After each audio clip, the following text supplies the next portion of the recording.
নমস্কার। যুক্তি তর্ক সঙ্গে অর্কয় আপনাদের স্বাগত। আপনাদের সঙ্গে আমি অর্কপ্রভু সরকার। অনেককে কি দায়িত্ব থেকে সরিয়ে দিতে চাইছেন মমতা বন্দ্যোপাধ্যায়, ছেঁটে ফেলতে চাইছেন? তার মধ্যে তার বিশ্বস্ত রাজনৈতিক সহকর্মীরাও আছেন, এমনই কানাঘুষো শোনা যাচ্ছে। দেখুন, কলকাতার মহানাগরিকের কাজকর্ম সম্পর্কে মুখ্যমন্ত্রী যে খুব খুশি নয় সেটা সবাই জানেন, কিন্তু সংখ্যালঘু নেতা ফিরহাদ হাকিম, মুখ্যমন্ত্রীর ঘনিষ্ঠ দক্ষিণ কলকাতার মানুষ, রাতারাতি তাকে পদ থেকে সরালে বার্তাটা ভুল যেতে পারে, সেটাও মুখ্যমন্ত্রীর কনসিডারেশনে আছে। যদিও তার এয়ার অ্যাপারেন্ট মনে করেন যে এক ব্যক্তি এক পথ। ফিরহাদ হাকিমকে তিনি যে সরাতে চান, তিনি যে পছন্দ করেন না, তা নিয়ে তো কারোর মনে কোনো সন্দেহ নেই, এটা ওপেন সিক্রেট। অনেকে রসিকতা করে বলেন যে পুতিন আর জেলেনস্কির মধ্যে যা সম্পর্ক, ছোটবাবুর সঙ্গে মাননীয় মহানাগরিকের সম্পর্ক নাকি সেরকম। এটা অতিশয়োক্তি হলে হতে পারে। তো শান্তিনিকেতনের থেকে দেশের খাবার কতটা দূরত্ব? 2 কিলোমিটার, কিন্তু এখন দূরত্বটা অনতিক্রম্য হয়ে দাঁড়িয়েছে। ছোটবাবু চান তার ঘনিষ্ঠ অতীন ঘোষ কিংবা দেবাশিস কুমারের মধ্যে কেউ একজন মেয়র হন। তৃণমূল জমানায় কলকাতার মহানাগরিক কিন্তু সবসময় দক্ষিণ কলকাতা থেকে। মুখ্যমন্ত্রীর বাড়ির 3-4 কিলোমিটার রেডিয়াসের মধ্যেই মন্ত্রিসভার গুরুত্বপূর্ণ সদস্যদের বাস। উত্তর কলকাতার প্রাপ্তি কি? শশী পাঁজা, অতীন ঘোষ, সাধন পাণ্ডে ছিলেন, প্রয়াত হয়েছে। তাছাড়া তো কোনো প্রতিনিধিত্ব নেই মন্ত্রিসভায়। এই প্রেক্ষিতে কুণাল ঘোষ এবং মমতা বন্দ্যোপাধ্যায় ঘনিষ্ঠ এক প্রভাবশালী মন্ত্রীর কলকাতার প্রাক্তন মহানাগরিক শোভন চট্টোপাধ্যায়ের বাড়িতে যাওয়া নিয়ে গুঞ্জন তৈরি হয়েছে। শোভন কি আবার মেইনস্ট্রিমে ফিরছেন, আবার কি মেয়র হচ্ছেন? আমি এইটুকু জানি, শুনেছিলাম তৃণমূলের অভ্যন্তর থেকে শোভনকে 2-3টে মন্ত্রীর প্রস্তাব মুখ্যমন্ত্রী দিয়েছিলেন, কিন্তু শোভনের কিছু ব্যক্তিগত দাবি দেওয়া বা বায়নাক্কা বলতে পারেন ছিল, সেটা মানা মুখ্যমন্ত্রীর পক্ষে সম্ভব নয়। তো তখন সেই বিষয়টা কিছু একটা এগোয়নি। এখন 2026-এ বিধানসভা নির্বাচন, 15 বছরের প্রতিষ্ঠান বিরোধিতাকে সামলাতে হবে তৃণমূল কংগ্রেসকে। বারবার কেন্দ্রীয় বঞ্চনা ধুয়ো তুলে আর লক্ষ্মীর ভাণ্ডার আর সংখ্যালঘু কনসলিডেশন করে ভোটে জেতা যায় না। বিজেপি যদি 3000 টাকার অন্নপূর্ণা ভাণ্ডারের বিষয়টাকে একেবারে গ্রাসরুট লেভেল পর্যন্ত পৌঁছে দিতে পারে প্রচারের মাধ্যমে, তাহলে লক্ষ্মীর ভাণ্ডার নিয়ে যে একটা কি বলবো ভোট ব্যাংক তৃণমূলের তৈরি হয়েছে মহিলাদের মধ্যে, সেই ভোট ব্যাংকে ভাঙন ধরতে পারে। শিবরাজ সিং চৌহান নতুন মন্ত্রী হয়েছেন, গ্রামোন্নয়ন, কৃষি, মামা নামে পরিচিত। 18 বছর মুখ্যমন্ত্রী ছিলেন, গিরিরাজ সিং এর জায়গায় তিনি এসছেন। শিবরাজ আসা মাত্রই কেন্দ্রের বকেয়া সব রাতারাতি চলে আসবে, তার তো কোনো মানে নেই। এই মুহূর্তে কেন্দ্র সেটা রিলিজ করবে বলে আমার মনে হয় না। রিলিজ করলে তৃণমূলের তোলা অভিযোগই মান্যতা পাবে যে 2021-এর বিধানসভা নির্বাচনে হেরে গায়ের ঝাল মেটাতে টাকা বন্ধ করেছিল কেন্দ্রীয় সরকার। অতএব এই মুহূর্তে ওই 100 দিনের কাজ আর আবাস যোজনার টাকা পাওয়ার সম্ভাবনা নেই। 1 বছর বাদে, 6 মাস বাদে কি হবে এই মুহূর্তে বলতে পারছি না, কিন্তু এখনই নেই। আর 29টা আসন জিতলেও 121টা পুরসভার মধ্যে 71টা পুরসভায় বিজেপি এগিয়ে। শহর ও শহরাঞ্চলের মধ্যবিত্ত, উচ্চবিত্ত চাকুরিজীবী, ব্যবসা করেন এই ধরনের মানুষের মধ্যে তৃণমূল সম্পর্কে মোহভঙ্গ হয়েছে। তাই মমতা বন্দ্যোপাধ্যায় নানা রকম পদক্ষেপ নিচ্ছেন ভাবমূর্তি উদ্ধার করার জন্য। নবান্নে ডেকে মন্ত্রী, মেয়র, আমলা, পুলিশ কর্তাদের বকাঝকা করছেন। জমি জবরদখল হয়ে যাওয়া নিয়ে উষ্মা প্রকাশ করছেন, বলছেন স্টার্ট ফ্রম মাই হোম। তার ছোট ভাই একটা ক্লাব চালান, ক্লাবের পিছনে একটা বাড়ি হরিশ্চন্দ্র স্ট্রিটে, পুলিশ আর পুরো আধিকারিকেরা গিয়ে সেই জায়গার দখল নিয়েছে। ওটা নাকি সরকারি জমি, পুলিশ ক্যাম্প হয়েছে। ওই স্টার্ট ফ্রম মাই হোম বলেছিলেন মুখ্যমন্ত্রী, সেটা তারই অভিঘাত। হকার মুক্ত করার একটু উদ্যোগ নিয়েছিলেন, কিন্তু সেটা শেষ পর্যন্ত বাস্তব ফলপ্রসূ যে খুব একটা হয় বলে আমি মনে করি না। কিন্তু মুখ্যমন্ত্রী একটা ইমেজ তৈরি করতে চাইছেন। দেখো ইমেজটা কি, যে মুখ্যমন্ত্রী হচ্ছে সততার মূর্ত প্রতীক, কিন্তু তার দলের অনেক নেতা কর্মী তাদের ইমেজ ভালো না। এবং মুখ্যমন্ত্রী প্রকাশ্যে বলছেন, সবাই দেখালো, লাইভ হলো, ফেসবুক লাইভ হয়েছিল, সব চ্যানেল দেখিয়েছে, আমি টাকা তোলার মাস্টার চাই না, আমি জনসেবক চাই। তখন অনেক মন্ত্রী বসে আছে। সুজিত বোসের নাম করে বললেন লোক বসানোর কম্পিটিশন করছে, বাংলার জনবিন্যাস পরিবর্তন হয়ে যাচ্ছে, আগামী দিনে বাংলায় কথা বলার লোক থাকবে না। বলেছেন, সচেতনভাবে বলেছেন, যাতে মানুষের কাছে এই বার্তা যায়।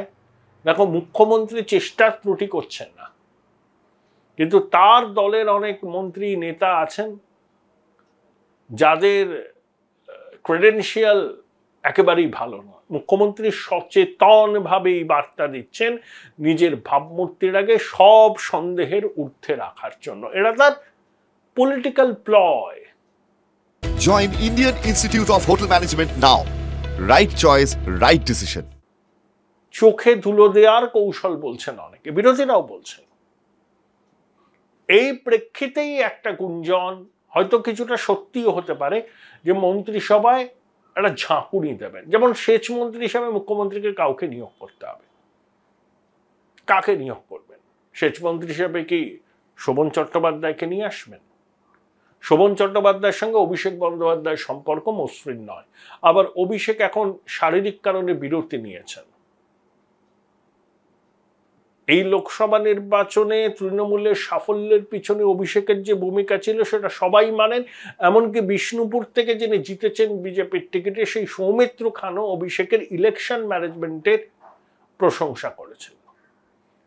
সুদীপ বন্দ্যোপাধ্যায়, কল্যাণ বন্দ্যোপাধ্যায়, মালা রায়, সৌগত রায় পুনরায় টিকিট পান, অভিষেক চাননি, তাদের প্রচারেও যাননি, কিন্তু তারা জিতেছেন। যেদিনকে ফলাফল বেরোলো সেদিনকে মমতা বন্দ্যোপাধ্যায় অভিষেককে পাশে দাঁড় করিয়ে সুদীপ বন্দ্যোপাধ্যায়কে লোকসভার নেতা করলেন। সুব্রত বক্সী যখন অভিষেক সেনাপতির নামে জুচর কথা বলতে শুরু করেছিলেন, মমতা বন্দ্যোপাধ্যায় থামিয়ে দিয়ে বললেন এটা টিম গেম, সবারই ভূমিকা আছে। 21শে জুলাইয়ের যে ছবি এআইটিসির অফিসিয়াল এক্স হ্যান্ডেল থেকে বেরিয়েছে, তাতে অভিষেকের ছবি নেই। অভিষেকের অনুগামীরা দাবি প্রশাসনের একটা ঝাঁকুনি দিতে হলে অভিষেক বন্দ্যোপাধ্যায়কে উপমুখ্যমন্ত্রীর পদ দিতে হবে। মমতা বন্দ্যোপাধ্যায় চাইছেন না। তার বক্তব্য, অভিষেক ক্যাবিনেট মন্ত্রী হিসাবে যোগ দিতে পারে, কিন্তু উপমুখ্যমন্ত্রী হিসাবে তিনি কাউকে চাইছেন না। মমতা বন্দ্যোপাধ্যায় জানেন যে অভিষেক বন্দ্যোপাধ্যায় একবার উপমুখ্যমন্ত্রী হিসাবে শপথ নিলে তার দলের বিধায়কদের একটা বড় অংশের আনুগত্য অভিষেক বন্দ্যোপাধ্যায়ের দিকে ঢলে পড়বে। বয়সে নবীন বিধায়করা মমতা বন্দ্যোপাধ্যায়ের পায়ে হাত দিয়ে প্রণাম করে আশীর্বাদ চাইবেন।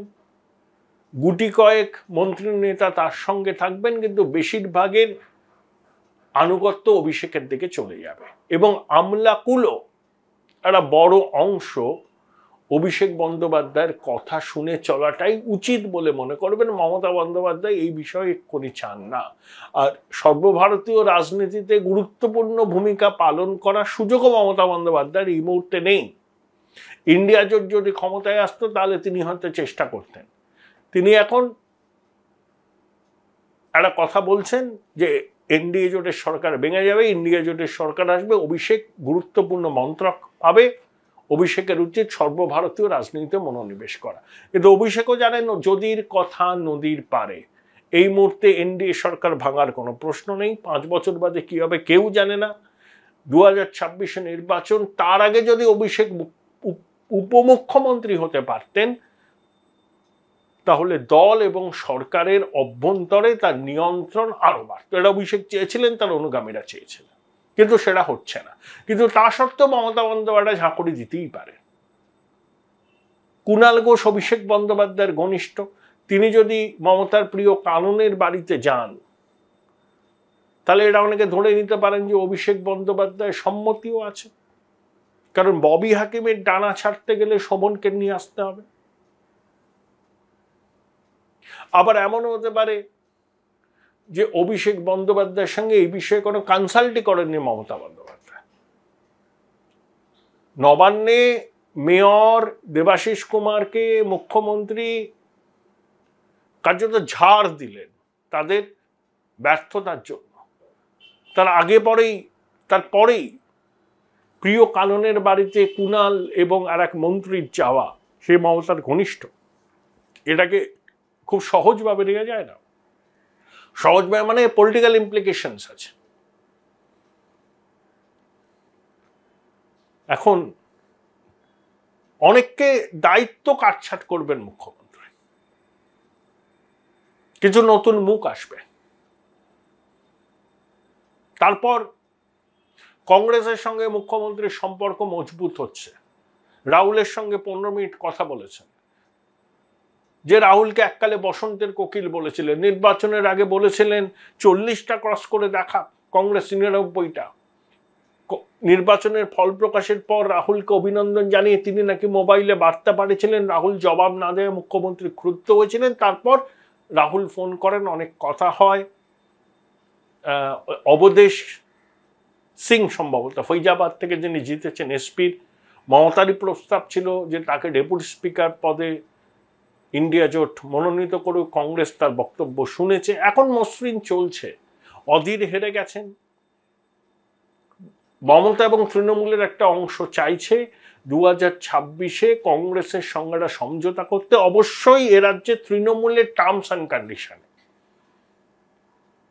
Adhir Chowdhury at the helm of the affairs থাকাই হচ্ছিল। মমতা চাইছেন এমন একজনকে প্রদেশ সভাপতি করুক কংগ্রেস হাইকমান্ড, যার অত সিপিএম প্রীতি থাকবে না, তৃণমূলের সঙ্গে মানিয়ে গুছিয়ে চলতে পারে। প্রদীপ ভট্টাচার্যের বয়স হয়েছে, প্রদীপ বাবুই তাদের প্রথম পছন্দ ছিল। এখন শোনা যাচ্ছে শঙ্কর মালাকার তৃণমূলের খুব পছন্দ। তিনি যদি প্রদেশ সভাপতি হন তাহলে তৃণমূল এবং কংগ্রেসের সম্পর্ক মসৃণ হবে। যদিও আজকে মসৃণ, কালকেই যে এরকম মসৃণ থাকবে তা বলা যায় না। রাজনীতিতে অনেক চড়াই উতরাই, উথাল পাথাল হয়। রাহুল গান্ধী মমতা বন্দ্যোপাধ্যায়কে যে খুব একটা বিশ্বাস করেন রাজনৈতিকভাবে বলে অনেকেই তা মনে করেন না। বরঞ্চ বামেরা ক্ষীণশক্তি হলেও বামেরা অনেক বেশি নির্ভরযোগ্য সঙ্গী বলে রাহুল মনে করে। কিন্তু পরিবর্তিত পরিস্থিতিতে ইন্ডিয়া জোটকে কনসলিডেট করার স্বার্থে রাহুলকে হয়তো মমতার দাবি মেনে নিয়ে সমঝোতা করতে হতে পারে। সেজন্য এমন একজনকে প্রদেশ কংগ্রেসের মাথায় চাই যার সঙ্গে তৃণমূলের সম্পর্ক মসৃণ হবে। তাই আগামী দিনে কংগ্রেস এবং তৃণমূল কংগ্রেসকে আমরা এই রাজ্যে কাছাকাছি আসতে দেখলে অবাক হব বলে মনে হয়।